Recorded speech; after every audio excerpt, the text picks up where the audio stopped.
ఈరోజు సరూర్నగర్ లో జరిగిన సభ ప్రతి ఒక్క కాంగ్రెస్ నాయకుడికి బుద్ధి చెప్పే విధంగా రాబోయే 2029 ఎలక్షన్లో ఖచ్చితంగా గుణపాఠంలా ఉంటుంది. ఎందుకంటే కాంగ్రెస్ ప్రభుత్వాన్ని మొదటి నుంచి గెలిపించింది నిరుద్యోగ యువతే.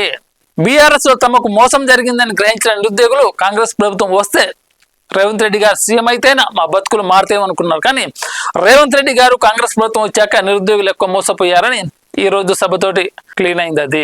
మరి దీనికి సమాధానం చెప్తారు. ప్రభుత్వ పాలన అనుకుంటేవి, మరి ప్రభుత్వ పాలన ఎక్కడికి పోయింది?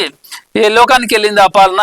ఎక్కడ చూసినా కానీ పాలన కంటివి. రైతు నాయకుల గురించి రైతులను పట్టించుకుంటున్నాం, అంటే విద్యార్థులను పట్టించుకుంటున్నాం, చిన్న స్థాయి ఉద్యోగులను పట్టించుకుంటున్నాం, ఇవన్నీ పట్టించుకుంటున్నాం. ప్రజాపాలన చేస్తే రైతులు రోడ్డు మీద ఎందుకు వస్తారు? యూరియా కోసం. అయ్యా మాకు గుక్కెడి నీళ్ళు ఇవ్వండి అని ఎందుకు మొరపెట్టుకుంటున్నారు? ప్రతి ఆశా కార్యకర్తకు గౌరవ వేతనం ఇస్తా అంటే వాళ్ళని కూడా నడి రోడ్డు మీద నిలబెట్టినావు కదా. అలాగే ఆర్టీసీ కార్మికులు వాళ్ళ హామీలు కూడా ఇప్పుడు దాకా నెరవేర్చకపోతేవి. ఒక్క సమస్య కాదు, 2 సమస్యలు కాదు, చెప్పుకుంటా పోతే చాలా రైతు బంధు ఎగ్గొడితివి.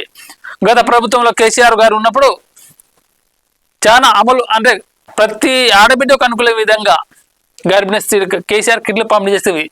వాటి జాడ లేకుండా పోతేవి. కళ్యాణ లక్ష్మి కొంతమంది అసలు ఉన్నదా లేదని ఊసే కూడా లేదా కళ్యాణ లక్ష్మి లాంటి పథకాలు. మరి ఇన్ని ప్రభుత్వం ఎగ్గొడితే ఇంకా ఎందుకు ప్రభుత్వం ఉండాలి? ప్రతిపక్ష బీఆర్ఎస్ నాయకులు, బీజేపీ నాయకులు తిరగబడుతున్నారు కాంగ్రెస్ ప్రభుత్వం మీద. అయినా కానీ మీరు మౌనం వహిస్తున్నారు. దేనికి? పరిపాలన చేత కాదంటున్నారు మిమ్మల్ని. యావత్ తెలంగాణ లోకం నిందిస్తుంది. అయినా కానీ మేము ప్రజాపాలన చేస్తుంటే మరి ఆ పాలన ఎక్కడుందో అర్థం కావట్లేదు. రైతులు తిరగబడ్డారు, విద్యార్థులు తిరగబడ్డారు, ఆర్టీసీ కార్మికులు తిరగబడ్డారు, ఆశా కార్యకర్తలు తిరగబడ్డారు. చివరికి గుక్కెడు నీళ్ళు ఇవ్వండి అయ్యా అని రైతులు మొరపెట్టాం కానీ ఆ రైతుల గోస మీకు వినబడలేదు.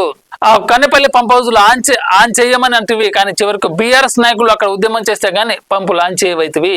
ఇన్ని గోసల మధ్య ఈ పరిపాలన అవసరమా అని యావత్ తెలంగాణ లోకం ప్రశ్నిస్తుంది. అందరి చేత కన్నీళ్లు పెట్టిస్తేవి, కానీ కాంగ్రెస్ ప్రభుత్వం, కాంగ్రెస్ నాయకులు మాత్రం దర్జాగా లగ్జరీ లైఫ్ జీవిస్తున్నారు. మరి దీనికి సమాధానం చెప్తారు. దీనికి సమాధానం ఖచ్చితంగా 2029లోనే అని విద్యార్థి లోకం ఇవాళ స్పష్టం చేసింది. ఆ రోజు విద్యార్థులు లేకపోతే కాంగ్రెస్ ప్రభుత్వం గద్దెనెక్కేదా? సీఎం రేవంత్ రెడ్డి గారు ముఖ్యమంత్రి అయ్యేవారా? ఎన్ని అనుభవించిన కాంగ్రెస్ నాయకులు ఈ చిన్న పొరపాట్లు ఎందుకు చేస్తున్నారు? ప్రజాపాలన అంటారు. మరి ప్రజాపాలన ఊసెక్కడిది?